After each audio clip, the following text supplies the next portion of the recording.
Salut, tu fais quoi comme études? Moi, je fais un BUT carrière sociale, parcours animation socio-sociale et culturelle. Et il y a d'autres parcours, assistante sociale, éducateur spécialisé. Moi, du coup, je suis dans celui-là. Est-ce que tu peux nous citer des exemples de matières? Il y a analyse de la société, les grands courants de l'animation sociale et culturelle. On a aussi une langue vivante, du coup, il faut faire un choix entre espagnol, anglais, italien, allemand, etc. Tout au long de l'année, il y a des nouvelles matières en fait. On ne garde pas les mêmes matières fixes. Du coup, moi-même, je ne sais pas encore c'est quoi les autres matières. Est-ce que tu peux nous expliquer un peu comment se passe une semaine type? L'emploi du temps en première année, il est très chargé comme on vient de débuter. On va souvent commencer à 8h du matin et finir vers 17h30, 17h. Et on a des grands blocs aussi, de 4 heures. Tu avais pris quel spé en terminale?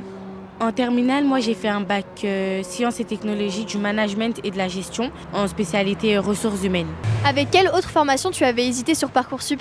J'avais hésité avec un BTS gestion de la petite et moyenne entreprise. Et du coup, au final, je me suis penchée sur les carrières sociales. Pourquoi finalement tu as choisi ces études? J'ai choisi ces études-là parce que, vu que l'école, elle m'a acceptée directement dans mes vœux Parcoursup, je me suis renseignée bien sur la filière. Et étant donné que j'ai toujours voulu travailler avec les gens, être en contact en fait avec les humains, si je peux dire ça comme ça, c'est pour ça que j'ai choisi cette filière-là.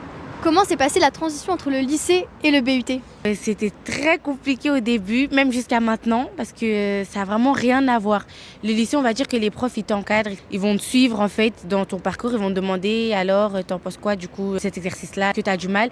Alors qu'en BUT, c'est l'inverse, c'est vraiment toi et toi, tu viens pour écouter. Les profs, ils vont pas te courir après, te demander et tout, comment ça se passe, etc.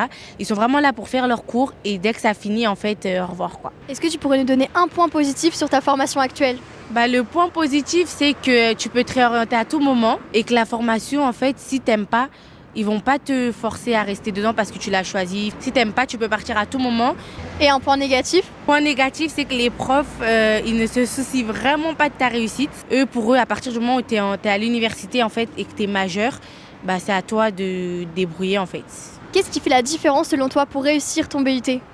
Je pense qu'il faut surtout avoir le mental et s'accrocher dès le début. Parce que si tu t'accroches pas dès le début, là, tu auras du mal en fait. Parce que c'est compliqué, c'est chargé du coup. Qu'est-ce que tu voudrais faire après ton BUT? Moi, actuellement, je suis en pleine réorientation. Du coup, je vais continuer ce que je faisais au lycée, les ressources humaines, management, etc. J'aimerais bien travailler en tant que chargée de recrutement dans les entreprises. Génial, merci beaucoup.